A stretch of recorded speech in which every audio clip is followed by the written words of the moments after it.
वातावरणातील बदलाचा परिणाम आरोग्यावरती होऊ लागलेला आहे आणि त्यामुळे विविध आजार उद्भवू लागलेले आहेत। चिमुकल्या मुलांमध्ये देखील वेगवेगळे आजार वाढू लागलेले आहेत आणि त्या अनुषंगाने आपल्यासोबत बोलण्यासाठी बालरोग तज्ञ डॉक्टर सचिन पावडे आहेत। सर, काय सांगाल, सध्या कुठल्या आजाराची साथ सुरू आहे आणि काय लक्षण असतात आणि काय काळजी घ्यायला हवी?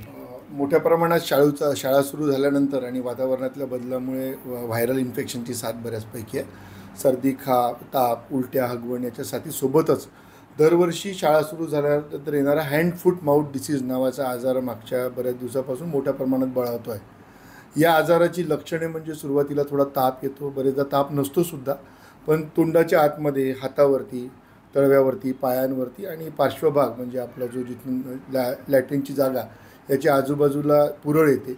ही पुरळ ढोपरावर सुद्धा असते आणि आपल्या गुडघ्यांवर सुद्धा असते। या पुरळीला खाज असते आणि गिळताना खाताना लहान मुलांना खूप त्रास होतो। ताप 2-3 दिवसात निघून जातो, पुरळ 2-3 दिवस वाढते आणि मग ती हळूहळू कमी व्हायला लागते।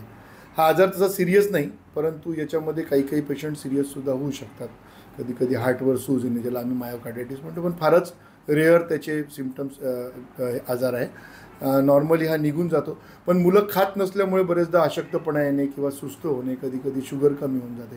त्यामुळे मुलांचं इंटेक कमी असल्यामुळे त्याच्यावर विशेष लक्ष देणं आवश्यक आहे। आणि हा आजार पसरतो खूप लवकर, म्हणजे तुम्ही जर एखाद्या आजारी रुग्णाच्या कॉन्टॅक्टमध्ये आले तर विदिन 2 to 3 days तुम्हाला या आजाराची लक्षणं आढळतात। आणि पसरण्यासाठी म्हणजे तोंडातून निघालेली लाळ, त्याचे फोडं फुटले आणि त्यातनं निघालेलं पाणी, आपण शिंकतो, खोकलतो, त्यामधनं निघालेले द्रव, यामुळे हा आजार लहान मुलांमध्ये खूप मोठ्या प्रमाणात पसरतो आहे। हा कुठल्या वयोगटामध्ये आजार दिसून येतो विशेषत्वे आणि या संदर्भात काय काळजी घ्यायला हवीत? कॉक्सॅकी व्हायरस नावाच्या व्हायरसपासून होणारा हा आजार शक्यतोवर स्कूल गोईंग मुलांमध्ये म्हणजे 2 वर्ष ते 3 वर्षापासून मोठ्या मुलांमध्ये दिसतो, पण 8 ते 10 वर्षापर्यंत जास्त रुग्ण आढळतात।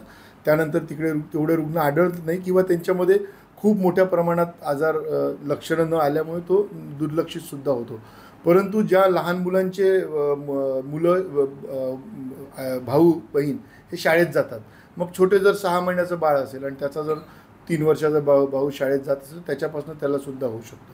म्हणजे मुख्यत्वे शाळकरी मुलांमध्ये जरी असला तरी हा आता सर्वदूर सगळ्यांमध्ये दिसतो। काही ॲडल्टमध्ये सुद्धा, आईवडिलांमध्ये सुद्धा दिसतो, पण त्याचं प्रमाण अत्यंत कमी आहे। पण शाळकरी मुलांमध्ये मात्र नक्कीच याचं प्रमाण जास्त आहे। पालकांनी काय काळजी घ्यायला हवी? शक्यतोवर असे जे आजारी मुलं आहे यांना तुम्ही शाळेमध्ये पाठवू नका, टीचर्सला सांगा। टीचर्सनी सुद्धा अशा आजारी मुलांना आपल्या गेटवरच स्क्रीनिंग करून जर शाळेमध्ये येऊ नाही दिलं तर आपण हे आजारापासून थांबवू शकू। आणि जर लहान कोणी मुलं तुमच्या घरी असतील आणि तुमच्या मोठ्या मुलाला जर झाला असेल तर त्या मुलांना मात्र या मुलांपासून दूर ठेवलं पाहिजे। नक्कीच पालकांनी देखील या अनुषंगाने काळजी घेण्याची गरज निर्माण झालेली आहे। महेश म्हणजे TVN मराठी, वर्धा।